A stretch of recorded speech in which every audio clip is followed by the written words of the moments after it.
all the listeners are welcome to the Sunday talk of Buddhist Society of Victoria. So today, my turn. So today I am giving the talk. So my name is Bhante Aranavihari. So I am staying in Newbury Buddhist Monastery. We are live streaming this program from Newbury Buddhist Monastery, the new section, the monks side, the bhikkhu side. Okay.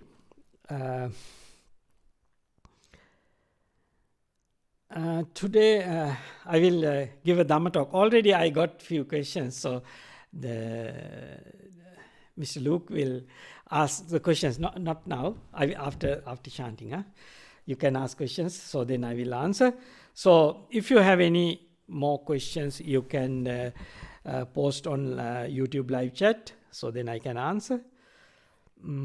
First of all, as we do when we were doing in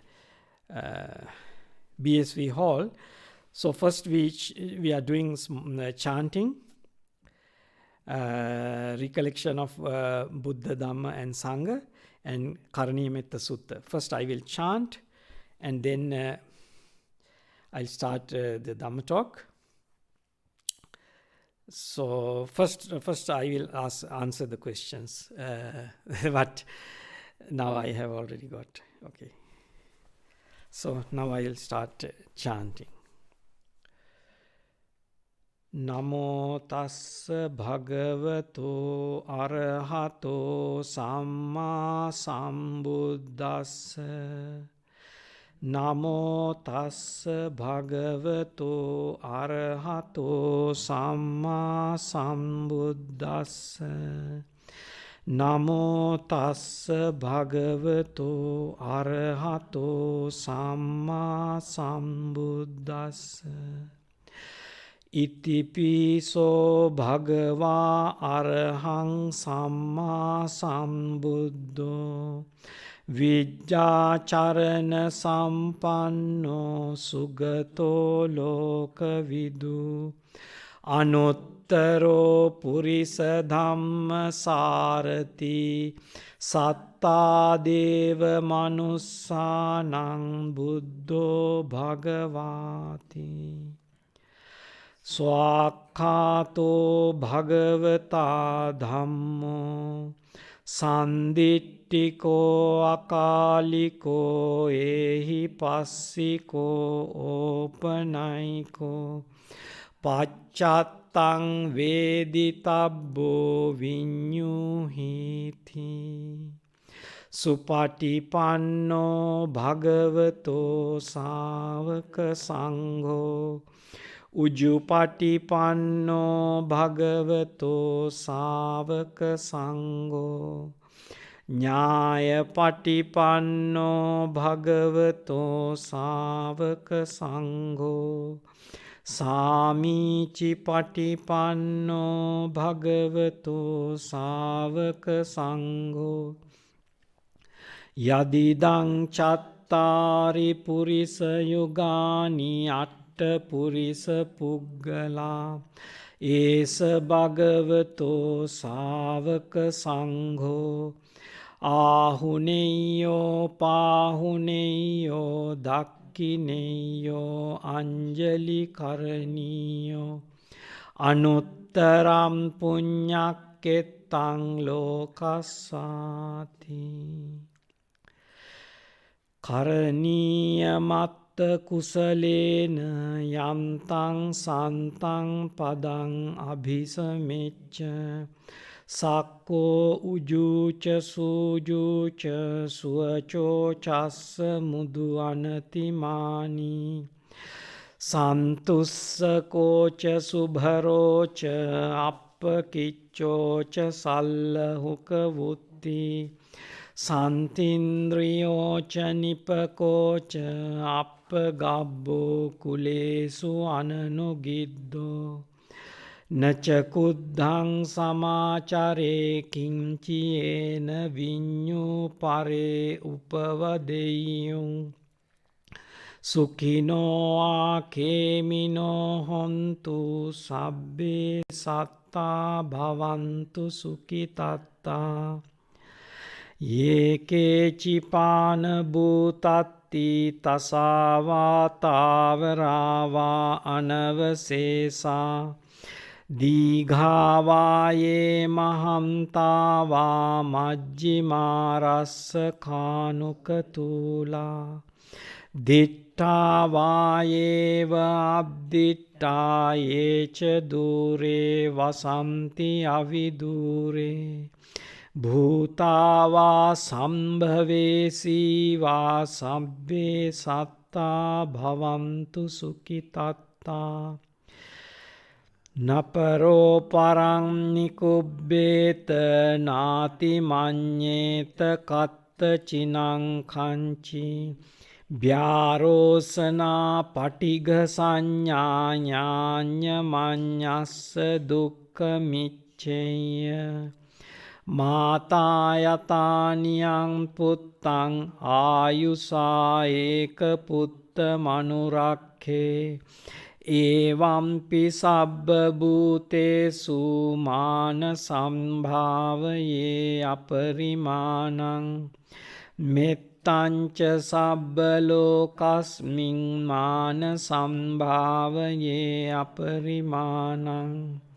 Uddang adoca tiriyam ca asambādang averang asapattang.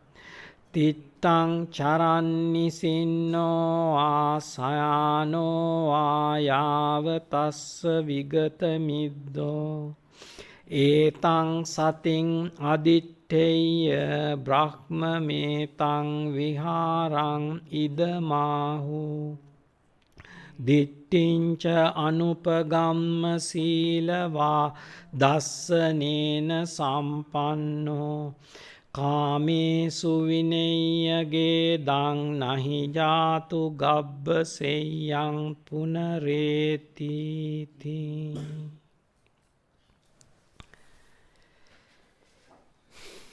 Okay, now we can start today Dhamma talk. So, Mr. Luke, can you ask questions? So already we got, no? Yes. Yeah. Thank you, Bhante. So the first question is from New Year's Eve. Yes. And the question is, what is the purpose of saying happy to be here? Yes. Yeah, it is an important question because it gives the right attitude you should develop in the present moment. So how do we deal with the things when we encounter or we are experiencing in this moment? So happy to be here means whatever thing, how you relate to your experiences. So if it makes you unhappy if you the way you relate to your experience now. Experience means your eye, ear, nose, tongue, body and mind, and the feelings, forms, feelings, perceptions and volitions arise through these faculties. So how you take these things? If you take things in your as your personal things, or the things arise in front of you may never fade away, it will destroy you. So that kind of the understanding, that kind of attitude actually create unhappiness. Then you don't want to be with these experiences. But if you have that understanding, whatever thing arise in this eye, ear, nose, tongue, body and mind, whatever forms, feelings, perceptions, volitions and consciousnesses arise in these faculties, arise and pass away. So why should we worry? So these things actually arise and pass away. Not only arise and pass away, sometimes how the way you are taking these objects change time to time, depending on how you relate to these things. Because the understanding about the objects is not a fixed thing. So sometimes you don't like to something, but after some time, you learn something new and you change your attitude towards that object. And you start thinking in a different way and think, oh, that is not bad as I thought early. It is actually a good thing. So you change your attitude. So there is no fixed you. That is the important thing to understand. And the experience is also not permanent. These things arise and pass away. So therefore, if you have that attitude towards your experiences, you don't try to change things. You just accept as it is and let it rise and pass away. So happy to be here. So because the running away from the experiences sometimes may not solve the problem. You are still under the wrong understanding that running is a solution for the trouble you are facing now. No, the trouble with your senses, trouble with your faculties. It is a part, because all these faculties run based on delusion. So whatever experience you have now, you get a feeling. You feel good or bad. That means you feel happy or unhappy or intermediate. Whatever level of feeling is arise in this consciousness, it is a part of the consciousness. It is the way how it behaves. But these feelings are not permanent. These perceptions are not permanent. These arise and pass away. These feelings and perceptions have causes and conditions. When the causes and conditions change, these feelings and perceptions and volitions related to the object change. So that is the reality. That is the truth. So if we are aware of this reality, if you have heard and you pay attention to this knowledge and you try to understand within yourself whether it is true or false, then you gradually familiar with these ideas, this way of seeing your life. So then your attitude changes to your experiences. You are not trying to run away. So then you just accept and let the things rise and pass away. So when you pay attention to your experience and when you see things rise and pass away, and how the causes and conditions are changed time to time, then you understand something deep in your body and mind. That means how your body and mind works. You understand this reality within yourself. Then you don't worry whatever thing happen in front of you. You just let the things rise and pass away. And you are aware this body is not a permanent thing. One day this body go to the death. Have you seen any person live 200 years, 300 years, 400 years? No. All people die. Very, very few people live 100 years even. Most people die before they're completing 100 years. So then you can understand this life is not a permanent thing. Your experiences have a very short life. Most of the things.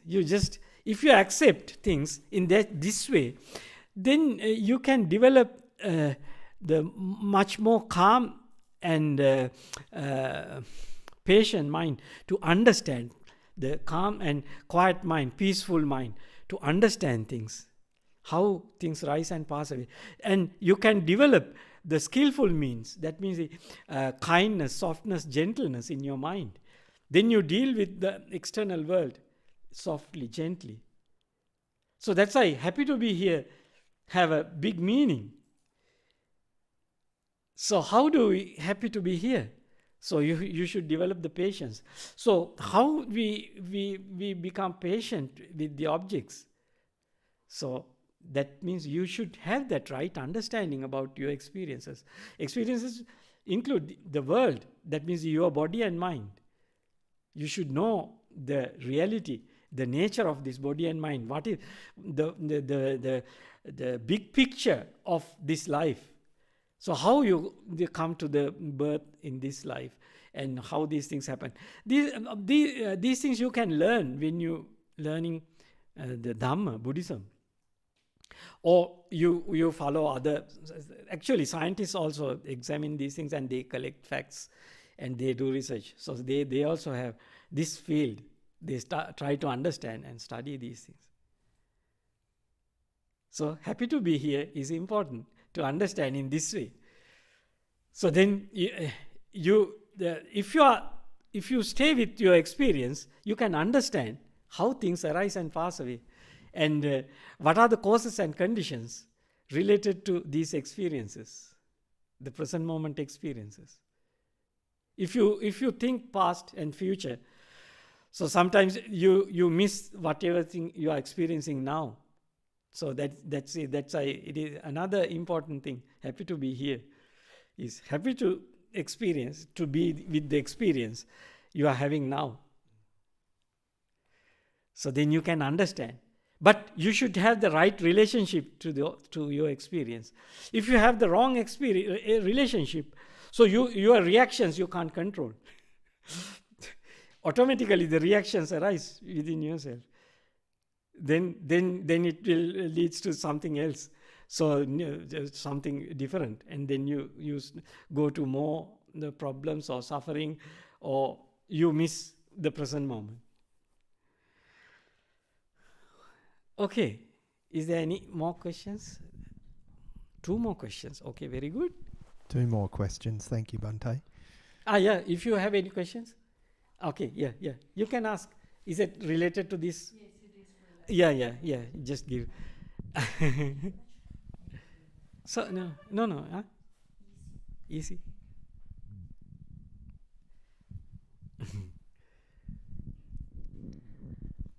Bhante, I think you actually answered my question, but I'll still ask it anyway. I used to get a lot of joy and peace in my meditation, and then 3 years ago I had a relationship breakdown, and then I found that my meditation, first it was very hard to concentrate at all, but I've still not found that peace and joy that I used to experience. But I think listening to your answer to probably I've got the answer. But I'm wondering if there's anything else you could add. Yeah, actually, if you aware of the impermanence of whatever thing happened to you, and then these things actually affect to your mind to a certain level. So because sometimes the happiness you get, whatever thing you had early, is now no more there. So that is why Lord Buddha say this consciousness always work in that way, because it take in things. This attaching process is always with the consciousness. So that's why it is good. That's why Lord Buddha introduced us the third noble truth, how to cut off and let go. This is the important part, because if we have aware of this truth and we practice how to cut off and let go things, so it helpful when you have that kind of unexpected situation. So then you cut off and let go. You first watch why I am unhappy. Why this? Because for meditation, for deep level meditation, happiness is most important part. So it pushes your mind to the more deep still states. So for developing the mindful this meditation, it is important to understand why your mind is so contracted. So then you see mind is losing one of your enjoyment or happiness or the source of happiness. So when you understand it, you just let the things be, because this impermanence, these things change and vanish. It is a part of our life. So worrying about these things don't make anything better. That is how the one day of our life also, we lose this body also. So just let the things be. and be kind to yourself, be kind to your experience, and let the things be, and let the things fade away. You just turn your attention to your meditation object and be happy with things pass away, things separated from you, because everything rise and pass away. It is a nature, it is the life, it is a part of the life. So if we accept that reality as it is, because we were conditioned to worry about the things you make you happy, and enjoy these things, and when they separated, your mind naturally fall into suffering because how much you are attached to these things. So that's why Lord Buddha showed us the third noble truth, how to cut off and let go things. If you reflect on these objects in the right way, that means these things are impermanent, and these things lead to suffering, and these things are not under my control, non-self. These are natural phenomena. So if you develop that attitude towards all objects, you can quickly let go, and you can develop. But you should not expect things happen in a moment or two. When you start developing this attitude, gradually these unhappinesses disappear, and you are contented, happy, whatever thing you have. Thank you, Bhante. So the next question. Okay, Bhante. The next question. It's a bit of a controversial one. Yeah. If good. karma really exists, I would like to know the karma of those people who produced the COVID virus. Is the whole world owing them? Yeah, sometimes people believe this COVID virus someone produced intentionally to destroy other people's good health. Sometimes people think in that way. So if you think the nature is a person, so if you personalize the nature, so then it is also one way of thinking people. So if you take your body and mind also the nature, so it is not a person or personalized, then the bodies and minds work based on causes and conditions. So therefore you don't see a person. So the karma is the intentions. If someone intentionally did this, the creating the COVID virus, and creating a COVID virus is not doing because the kindness and to the world, other living beings. So they want to make trouble to other people. So if you think in that way, okay, if a person had that intention, it leads to suffering to him or her, because when he or she is facing something not under their control, his or her control, his mind become passive and driven by that karma, because he make to destroy the others' good well-being in this world. So he believe the power of it, and see the power of it, and how many deaths created by this one. So once he is facing that kind of illness or sickness, mind become passive, mind become not actually passive, mind actually contracted and can't face to whatever thing you are experiencing now. It go to the unskillful mental states, and it gives the death soon or suffering soon, whatever thing. Because the power of mind is destroyed by unskillful intentions. It is the reaction of it. So it is only go to that person who had that intention, person or group of people. But I don't think this COVID virus is created by a person. This nature create these kind of things. You can see everywhere in this world spread so many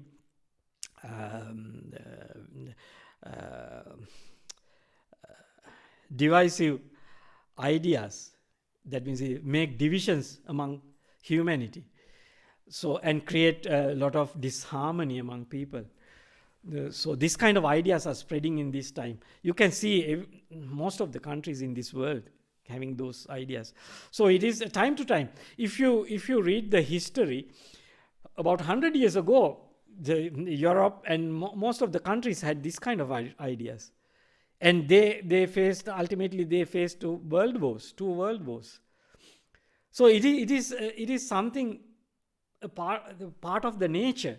These things arise and pass away because people's whatever thing people experience, it leads to another state of thinking, because they take their experiences with the delusion. So that's why deluded minds always create more doings and more things, and create more the unskillful actions, bodily actions, verbal actions, and livelihoods, everything they create. So that is how things, this world, that's why Lord Buddha say, until you learn this, how to extinguish all this suffering within yourself, you have no other way to extinguish suffering.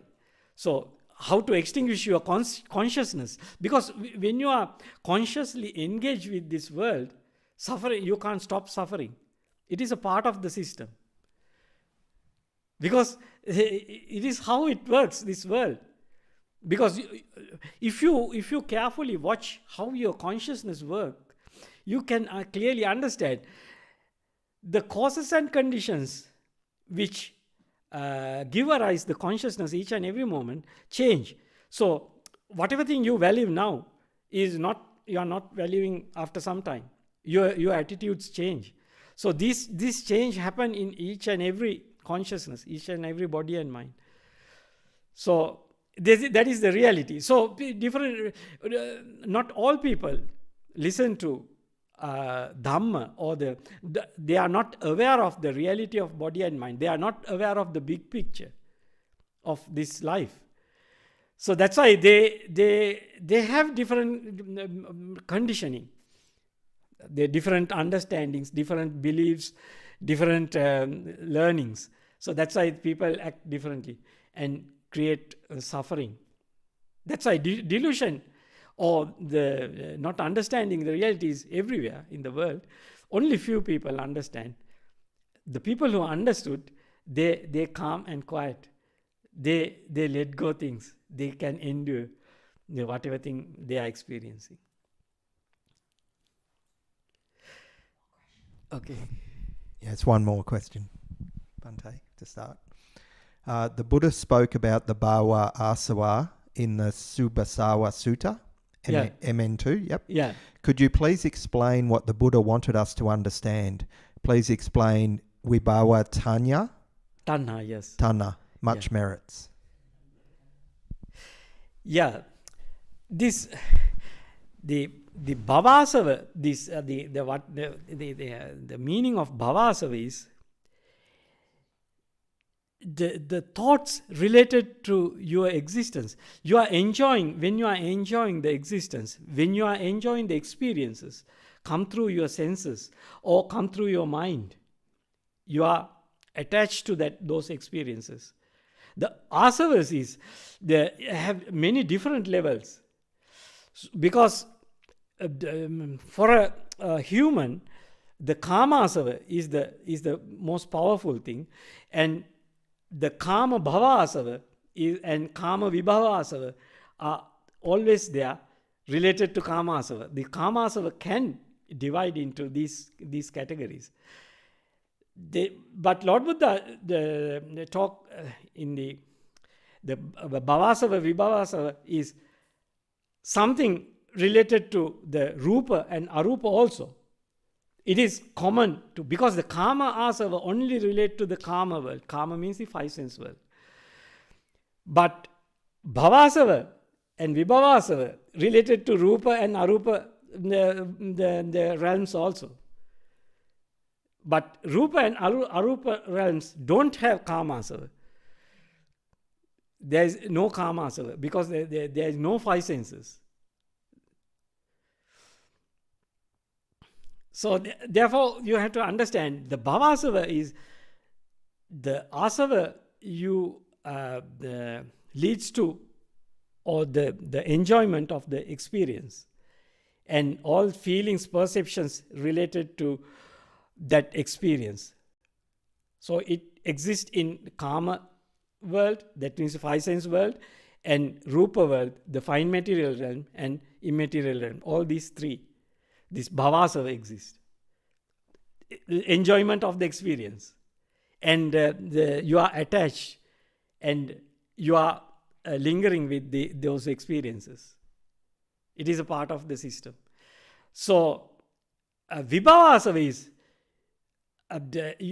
you are not happy with those experiences and you want to push it away. These two are kind of cravings, kind of wantings.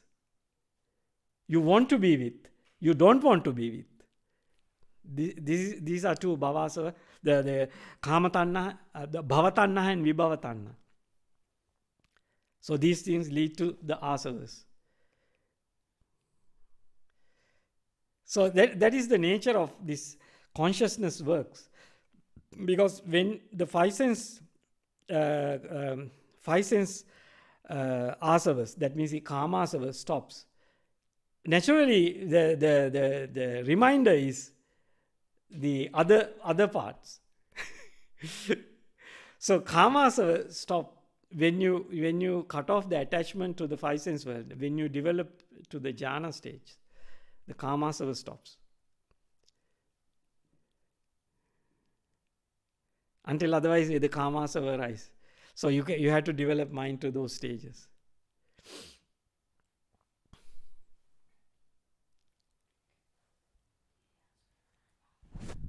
Just the second part, Bhante, was about, please explain vibhava tanna. Yeah, now I think I explained vibhavatanna. Yes, bhavatanna and vibhavatanna.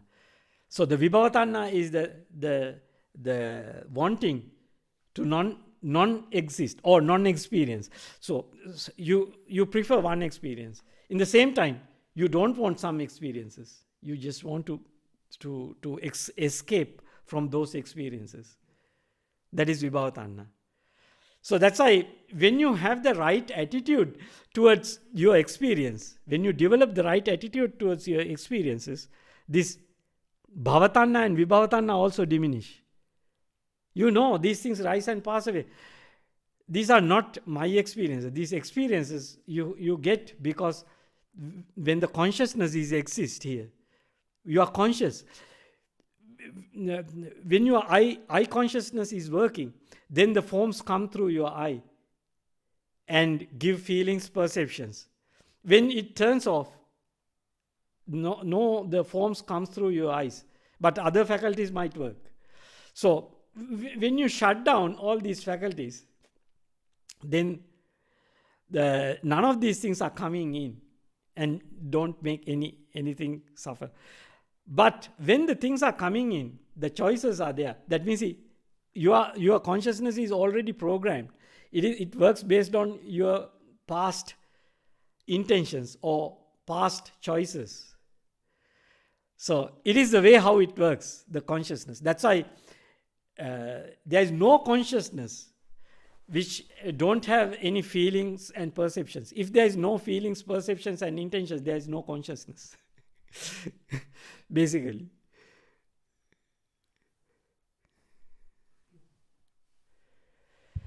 Okay. Now questions finish. Okay, now you can ask more questions. So I will start the talking a little bit more.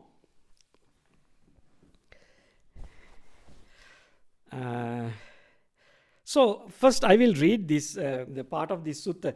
This is also related to the questions. This is Sabbasava Sutta. So last time I read the Dasanaya Pahatabba, that means the taints or defilements to be abandoned by seeing. So now I explain how you should see this world. You should see this world as impermanent and non-self. This body and mind is not yours. It is a part of the nature. And the work of this body and mind is always run by causes and conditions, not because you. So if you understand this reality, it is good to differentiate these things. In the conventional world, there is you exist. Your identity exists. Without having your identity, you can't live in this world, in this conventional world. So you have to keep the right understanding about the conventional reality and the ultimate reality. There's two different things, but these two are interrelated. This dealing with this world, you have to follow the conventions, whatever convention, whatever acceptance in where you are living. So you have to follow the rules and the regulations in your country and the norms, how should you behave, and how should you talk to other people. All these things depends on where you born and live or where you are living now. So that's why the Lord Buddha, when teaching Dhamma, when teaching the path, Noble Eightfold Path, after right view, you get the right intentions, then right bodily actions, verbal actions, and right livelihood coming behind these things. So these things are important to live in this world. So that's why it is important to understand how to abandon this defilements arise in our mind.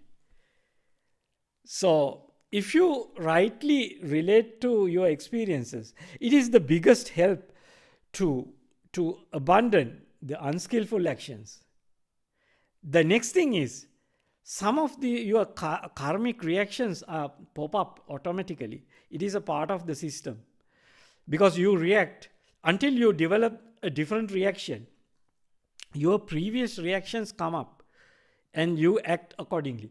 So once you see you are acting not in the proper way, so you can develop the right actions, right intentions in your mind first, and then right verbal actions and bodily actions you can develop based on that right intentions. Right intentions actually come from the right view. So that's why the seeing is the most important thing. So then you can abandon most of the unnecessary thinking when you develop the right seeing, and then you come to the right thinking, right way of thinking. So then it leads to the proper verbal actions and bodily actions and right livelihoods. So today I am reading the next part, how to abandon by restraining. Because if you do not restrain your senses, the external objects come to your mind, and automatically the feelings, perceptions, and volitions arise in your mind. It is a part of the system. When the consciousness is working, these forms, feelings, perceptions, and volitions arise in your mind. It is automatic. So that's why it is good to restrain, not to having too much work. Then you can rest easily. Then you can let go things easily. Because some of these reactions automatically arise within yourself once the objects take into your mind. So when the momentum came to your mind, sometimes you are not able to stop it. So that's why it is important to restrain, to not build up the momentum in mind running in the wrong direction. So here, this is how Lord Buddha say, taints or defilements to be abandoned by restraining. What taints bhikkhus should be abandoned by restraining? Here bhikkhu, reflecting wisely, abides with the eye faculty restrained, while taints, vexation and fever might arise in one who abides with the eye faculty unrestrained. There are no taints, vexation or fever in one who abides with the eye faculty restrained. Reflecting wisely, he abides with the ear faculty restrained. Reflecting wisely, he abides with the nose faculty restrained. Reflecting wisely, he abides with the tongue faculty restrained. Reflecting wisely, he abides with the body faculty restrained. Reflecting wisely, he abides with the mind faculty restrained. While taints, vexation, and fever might arise in one who abides with the mind faculty unrestrained, there are no taints, vexation, or fever in one who abides with the mind faculty restrained. While taints, vexation, and fever might arise in one who abides with the faculties unrestrained, there are no taints, vexation, or fever in one who abides with the faculties restrained. These are called the taints that should be abandoned by restraining. So Lord Buddha say, don't pay attention to objects if those objects make your mind, they create lust, anger, hatred. So just abandon that kind of, don't pay attention to those objects. So it is for your benefit. But sometimes you have to face to these kind of situations when you are staying in your home, or when you go to job, or when you are doing your work or whatever thing. Then you have to go to the different other methods. So when you have to face, but when you have that opportunity to restrain, you have to follow the restraint method. It is easy not to take in all unnecessary stuff into your mind and create more mess in your mind and more work or more suffering. So try to cut off and let go at the beginning without paying attention. So that is what the meaning of this, abandoned by restraining. So some of these things, I will read the other one, not the next one. Tends to be abandoned by enduring, because sometimes you have to endure. So what tends bhikkhus should be abandoned by enduring? Here bhikkhus, reflecting wisely, bears cold and heat, hunger and thirst, and contact with gadflies, mosquitoes, wind, the sun, and creeping things. He endures ill-spoken, unwelcome words, and arisen bodily feelings that are painful, racking, sharp, piercing, disagreeable, distressing, and menacing to life. So you have to endure that kind of things, because sometimes when you are living in your day-to-day life, sometimes you should, if you know how to endure things, if you have the right attitude towards your experience, you can endure easily. You know things arise and pass away based on causes and conditions, and these things are not permanent, and you are not take things personally.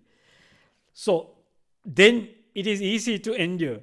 So if someone is telling something bad, or that is ill-spoken, unwelcome words, so you know the minds arise based on causes and conditions at that moment. Sometimes people criticize you, but after sometimes they praise you. So sometimes they They tell some good things about you. Because people's minds are not fixed, permanent. These are changed based on causes and conditions. Different people have different intentions. These things arise and pass away. These personalities are not fixed, permanent. So things change.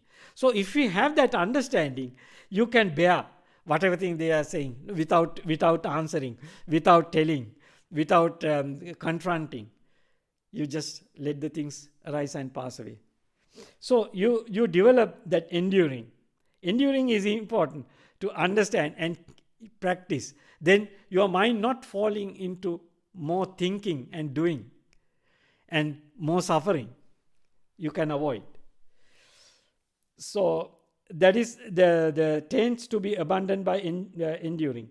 While the taints, vexation and fever might arise in one who does not endure such things, there are no taints, vexation or fever in one who endures them. These are called the taints that should be abandoned by enduring. Okay. Then I will tell the how to reflect wisely. That is the taints to be abandoned, taints or the defilements to be abandoned by using. So the using some of the things that you can abandon the unarisen taints or the stop unarisen taints or abandon the taints arise now. What taints bhikkhu should be abandoned by using?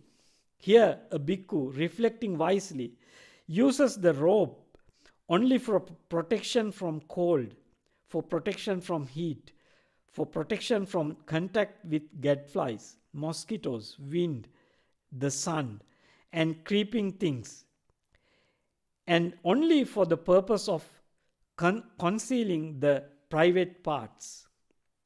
So that is the why we should wear clothes. So we have to reflect wisely and use these things.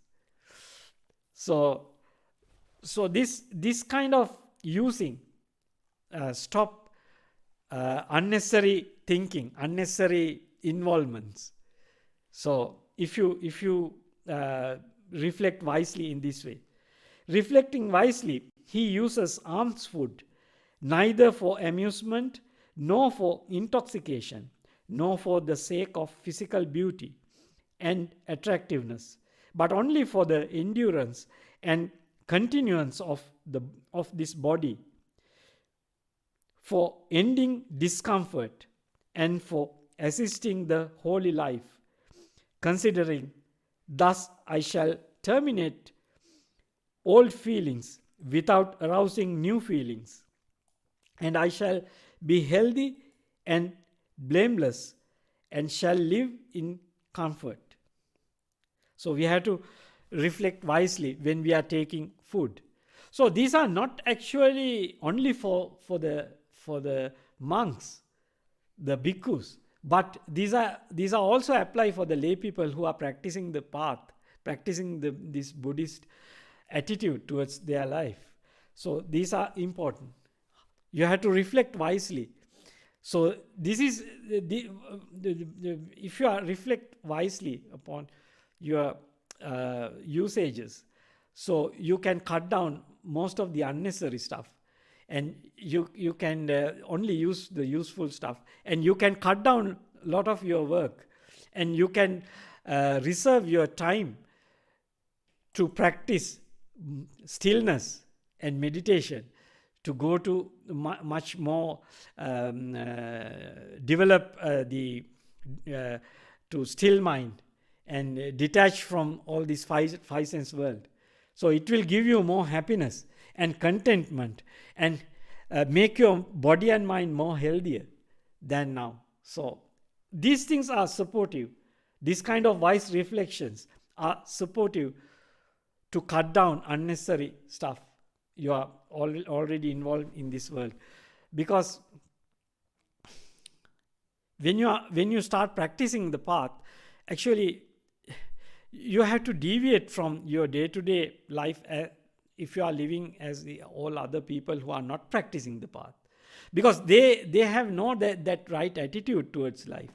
So when the people are developing the right attitude towards life, they should develop their bodily behaviors and verbal behaviors accordingly. So that's it. This is a one part of that.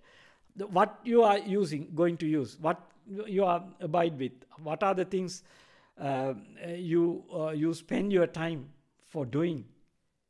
So reflecting wisely is important.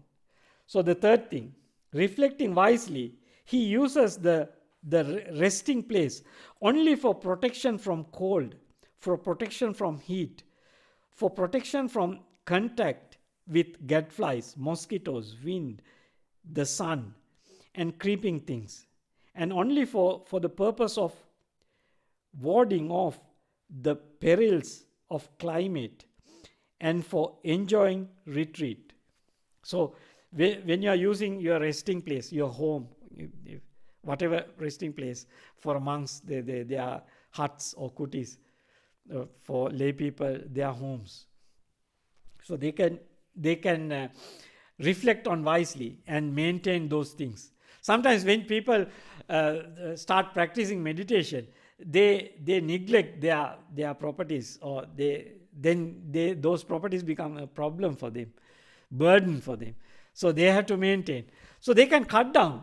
So that means they can go to a smaller, simple places, so that up to where you are living, who are living with you. Because sometimes you have to live with the other people, and they don't have that intention to practice the path or practice this Dhamma. So then you have to have the moderate level practice. So you have to maintain. You have to reflect wisely and live with other people wisely. And if you reflect wisely, you can maintain compassion towards other people. You are kind to other people, soft and gentle. So all these things come from the right view, how you see things. Okay, the fourth thing, reflecting wisely, he uses the medicinal requisites only for protection from arising afflicting feelings and for the benefit of good health. While taints, vexation, and fever might arise in one who does not use the requisites thus, there are no taints, vexation, or fever in one who uses them thus. These are called the taints that should be abandoned by using. So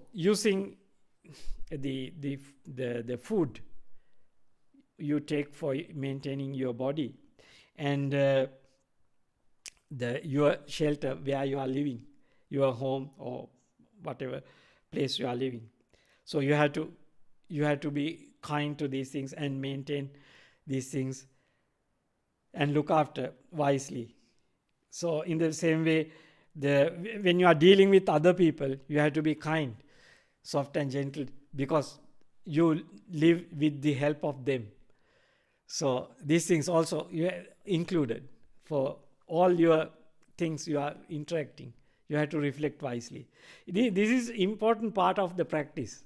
So that's why Lord Buddha showed us the right verbal action and right bodily action and right livelihood come in the Noble Eightfold Path.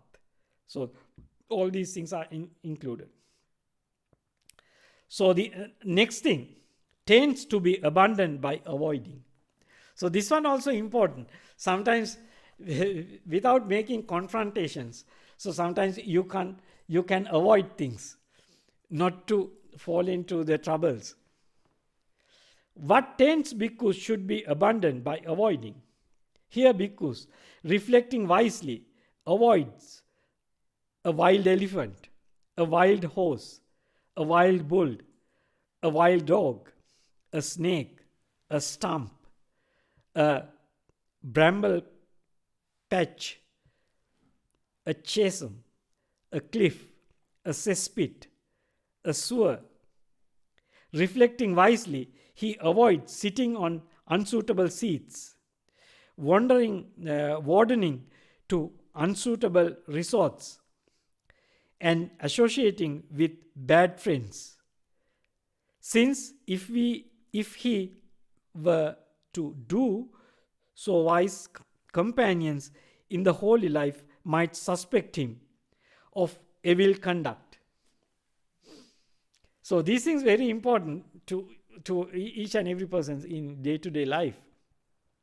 So if you do not avoid this kind of bad things, bad friends, associating with bad friends, and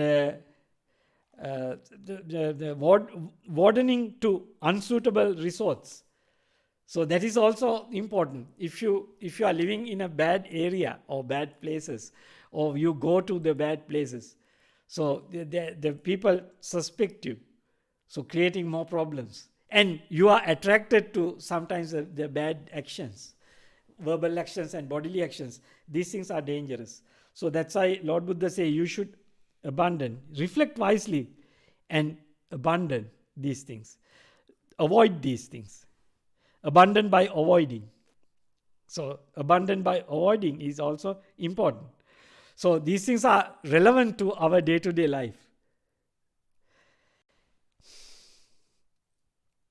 While taints, vexation and fever might arise, one who does not avoid these things, there are no taints, vexation and fever in one who avoids them. These are called taints that should be abandoned by avoiding. So these things are actually practical in our day-to-day life. So we have to keep in mind. Most people know, but sometimes depending on our valuation, how we value our experiences, how we value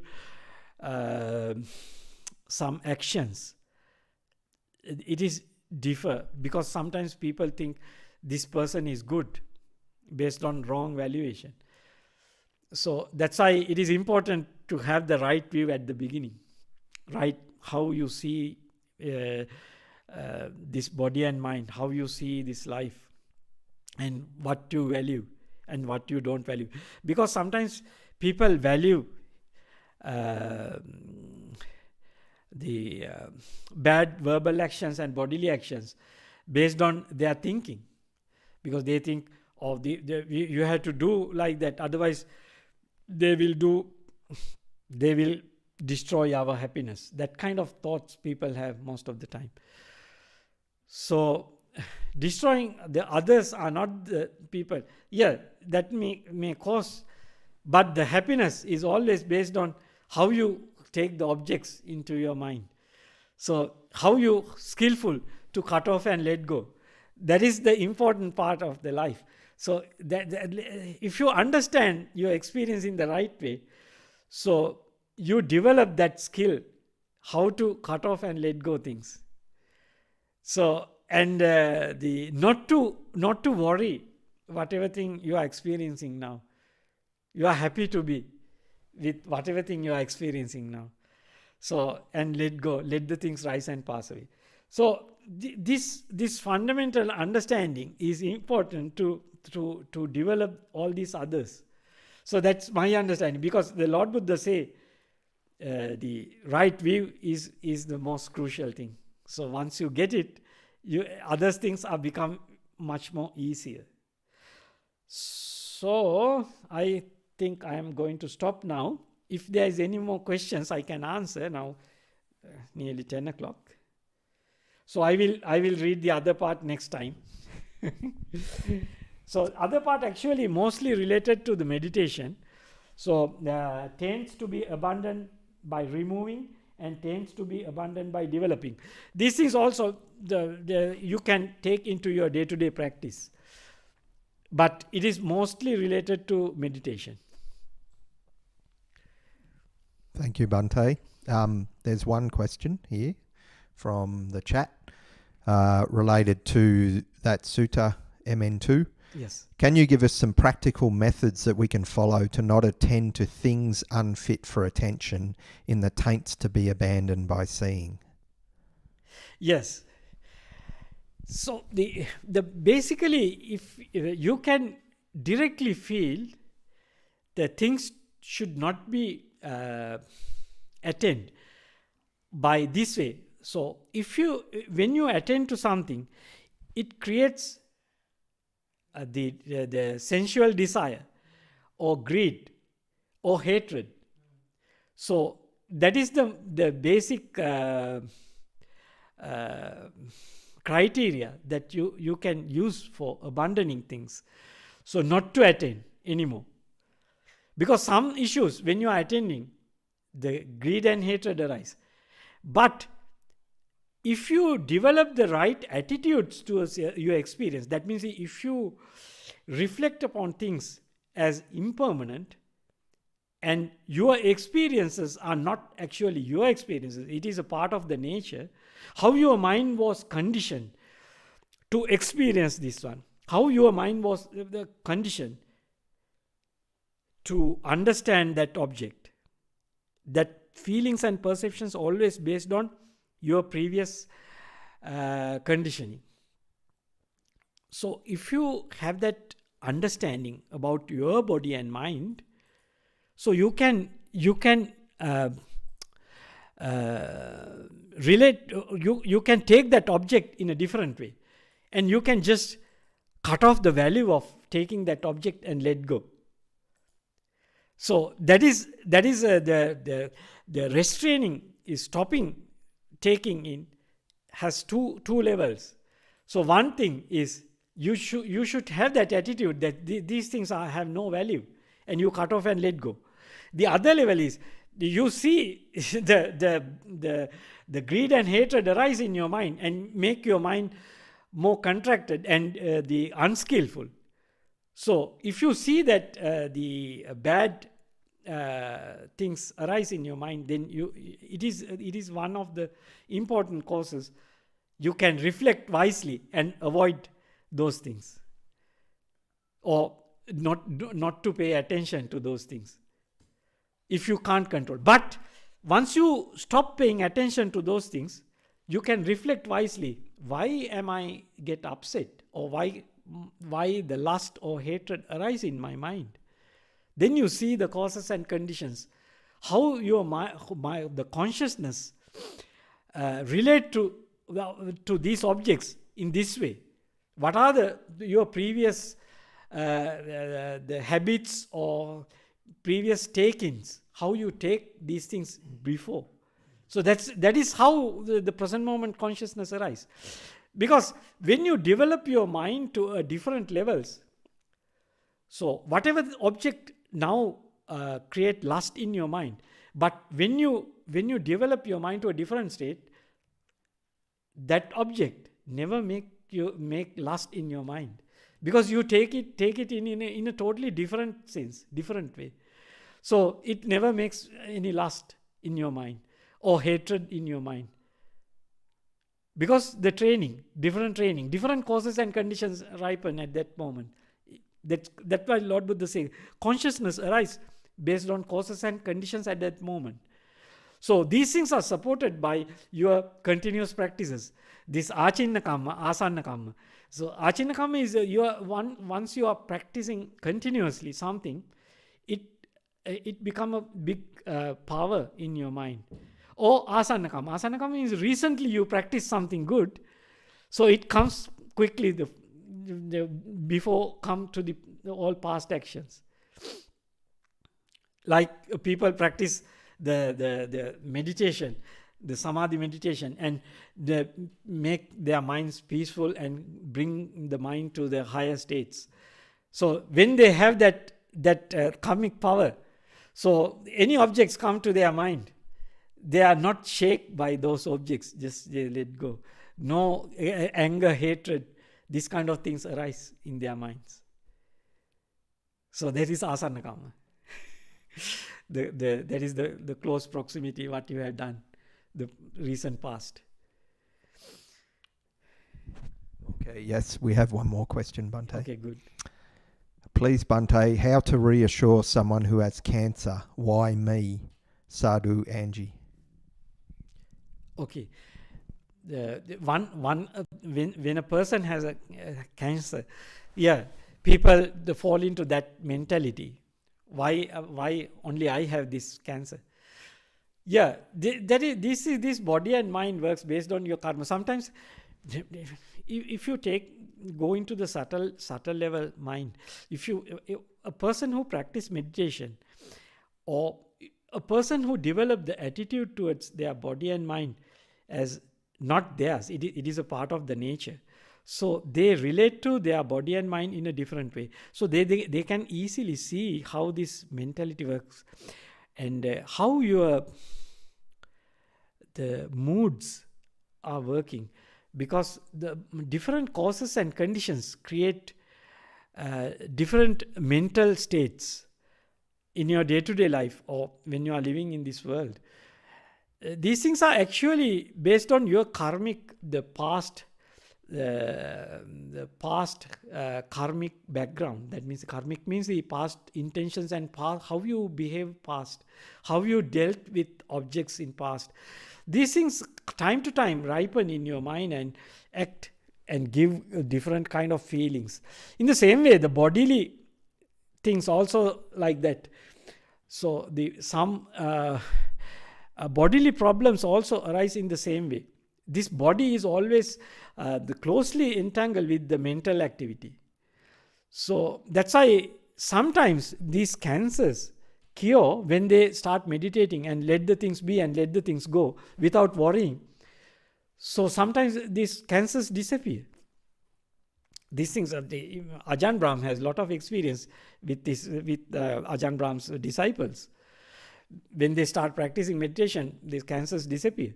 So these things is true, because these cancers have close relationship to the mind in some cases. So anyway, there is no point to worry, because the body is not your body.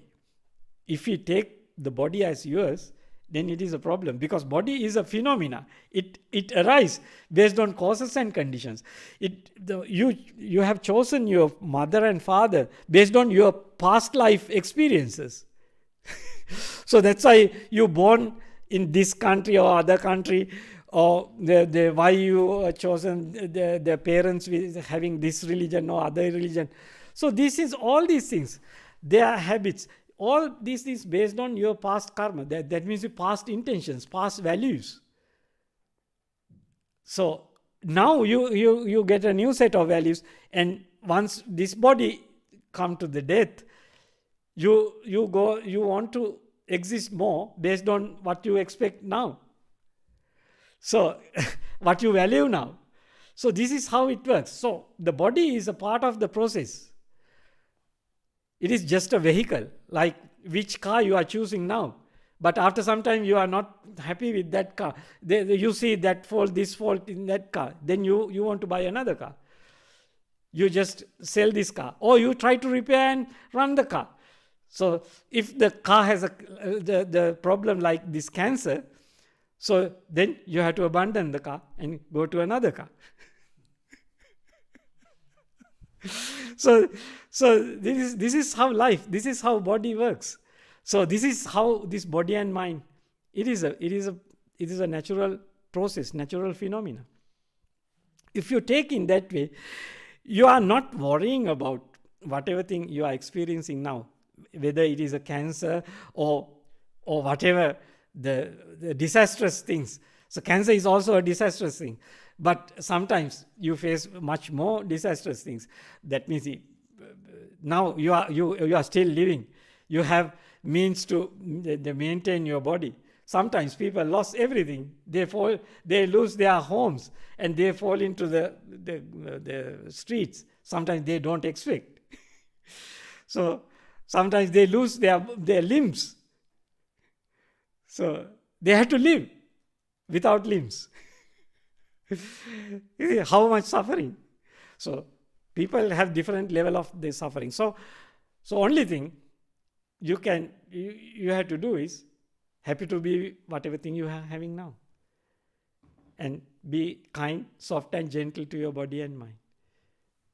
Okay, is there any more questions? Yes, just just to follow up to that question, Bhante.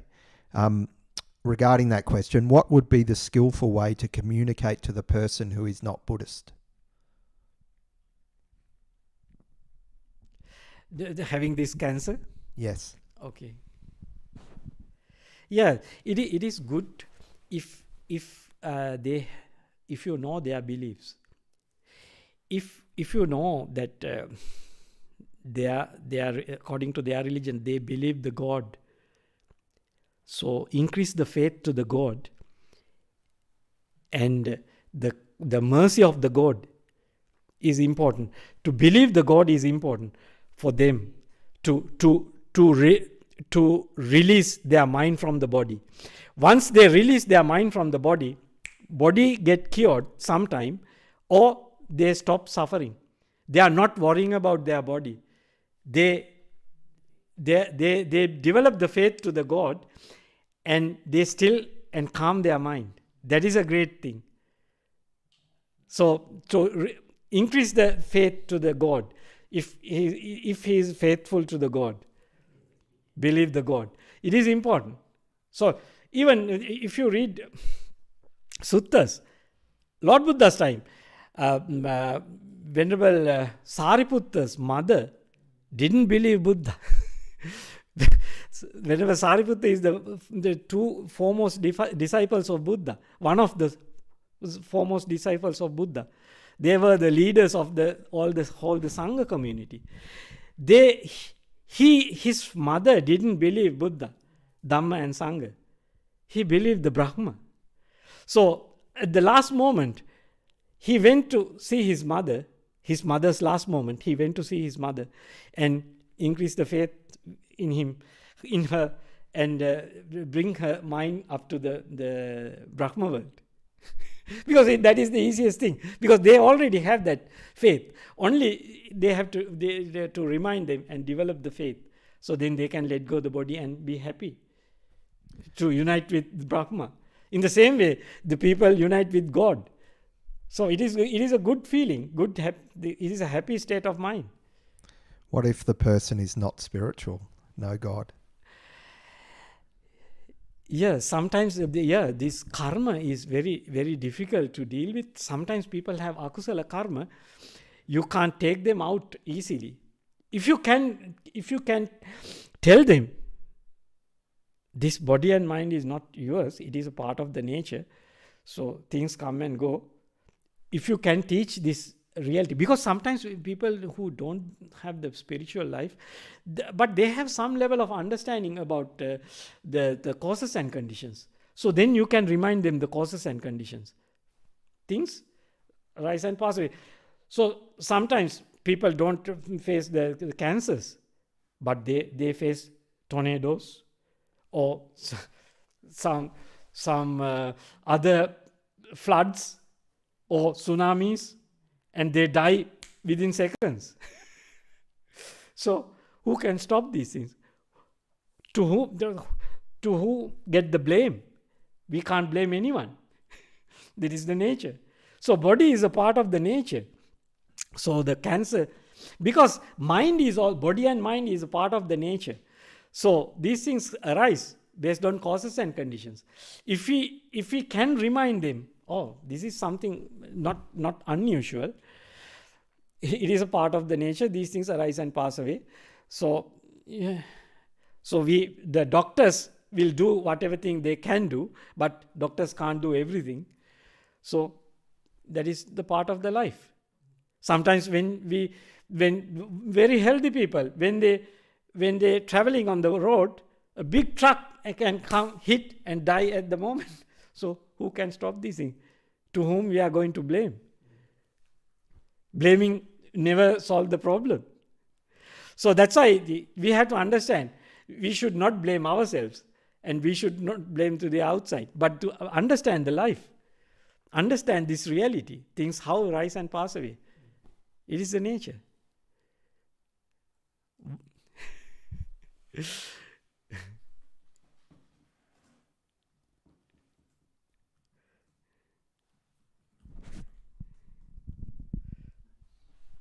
Okay, another question, Bhante. Okay.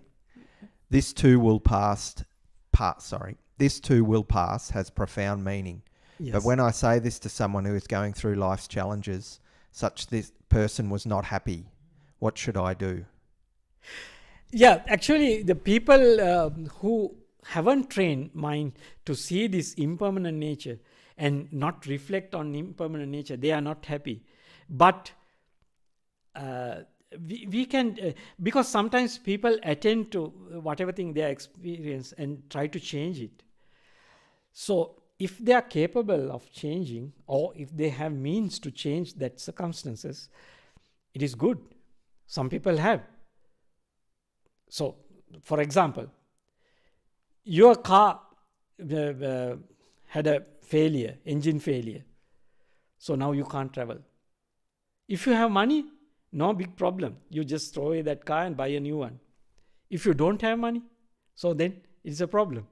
So then you have to fix. You have to take a loan. You have to go behind someone else. So that kind of things.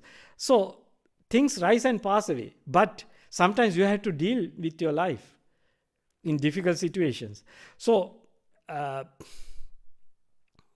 but most of the time, we do not wait until things rise and pass away, because impatience. We think whatever thing we are experiencing now is destroy our life. But if you think about it carefully, this kind of things you have passed a lot before. And those things never change your life, or didn't destroy your life. But it will make the new wisdom. It will give you to a new understanding or new way of doing things. New knowledge might give to you, but it never destroy. So if you have that understanding, that is also helpful. So different people have different understandings. That's why. So things rise and pass away. It is true. It is the nature. But sometimes people have no patience to admit that reality and develop the patience and deal with objects with wise mind. Because if you are not patient, you are sometimes fall into anger, hatred, and unskillful actions and create more troubles.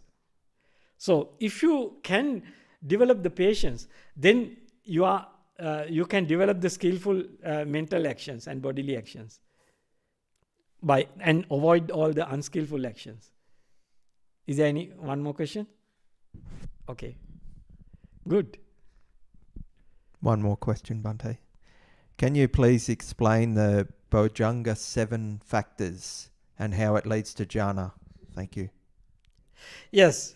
Yeah, it is a little bit big question, but it is the Bojjhanga level is actually these enlightenment factors actually totally based on right view. If there is no right view, there is no right mindfulness. That is the first factor of the 7 Bojjhangas. It never become a Bojjhanga. That means it never become the enlightenment factor. If there is no right view. So this is one of the important thing to understand. If we have that right background or the right training from the beginning, then the right mindfulness. When you have the right mindfulness, you see things, how things rise and pass away clearly, and you get the right attitude towards abandoning these consciousnesses. So if you have that right attitude, then you are motivated to abandon the consciousnesses and let the things fade away and disappear. That is the practicing third noble truth.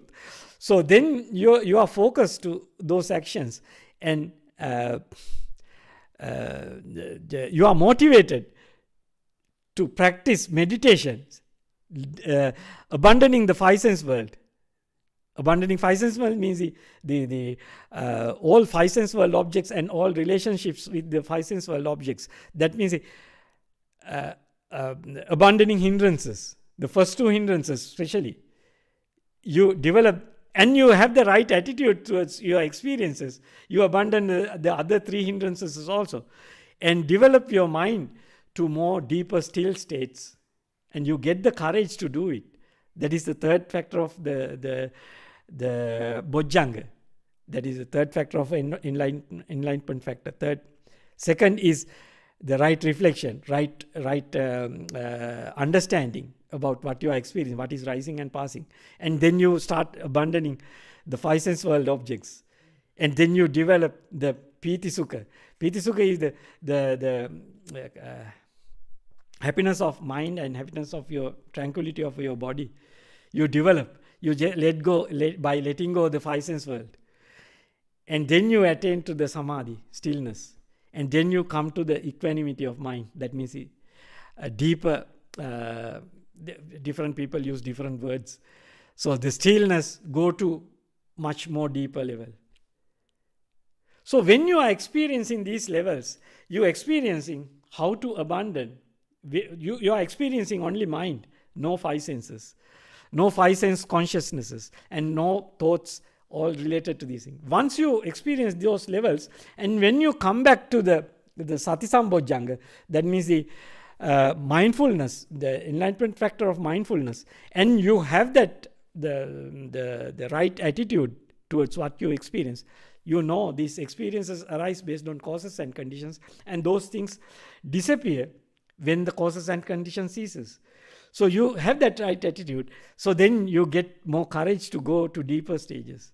So then again the Dhamma Vichaya, Virya, Piti, Passaddhi, Samadhi, Upekkha, all these bojjhangas again grow.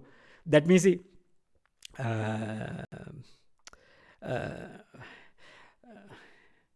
Dhamma Vichaya, what is the English word used? So right understanding, so right attention to your experience. And because the sati is the thing you reflect on what you have experienced and what you are experiencing now. So then you relate to those experiences. You understand the reality through Dhamma Vichaya. So seeing through Dhamma, seeing through this right view. And then you go more deeper levels of letting go and let the things fade away and disappear. So again you come to the Piti, Passaddhi, Samadhi, Upekkha.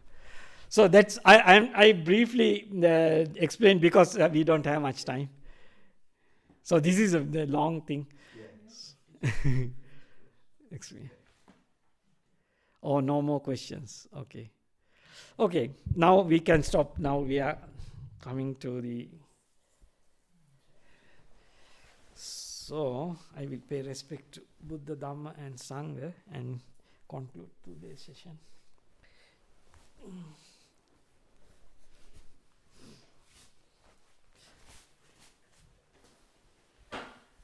Arahang Samma Sambuddho Bhagava Buddhang Bhagavantang Abhivadem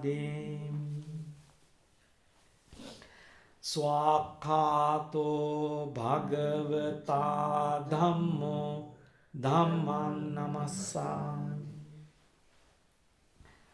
Supatipanno Bhagavato Savaka Sangho Sanghang Namassami